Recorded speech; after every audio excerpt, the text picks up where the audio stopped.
ukuthi inwele ziyashuma alokugama lenkosi. Kodwa ngiyafuna mamkheli namhlanje ukuvuma ukuthi nomuntu strong kodwa manje ngiyafika lapha. Ngiyafuna namhlanje ukuvuma ukuthi kungenzeka ukuba upowerful, kungenzeka ukuba uyahlonishwa, kungenzeka ukuba abantu xa bekubheka bakubhekela phezulu, kodwa ngiyafuna futhi ukuvuma namhlanje ukuthi no powerful uyaphelela mamama.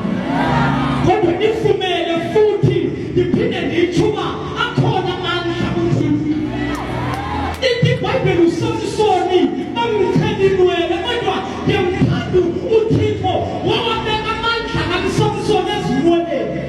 Ngoba uyazi wamezonela esandleni akazukhulu, kodwa wawabeka endaweni azophinda ahluke kuyo. Namhlanje inwele zakho amandla yakho ayahluma namhlanje.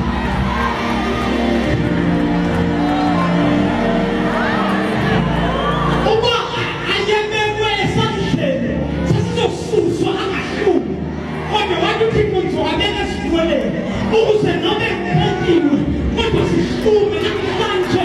Njalo inwele zakho ziyahluma.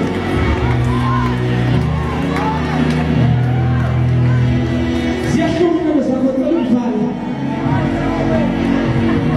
Ukuvala. Ingxaki kaSamsoni ukuthi he's been used in winning.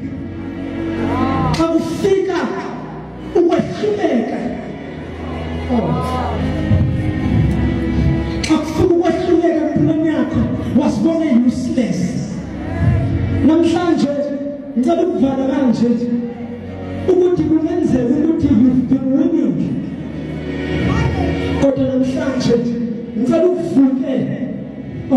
Uke wathetha uprofila ngaphambili ethethe ngeLiverpool, kunento engiyithanda ngeLiverpool ukuthi ithanga ibuya ngoba ibikade iluzile in the first match, kodwa kwi-second match yayo yavuka yama ngenyawo yakora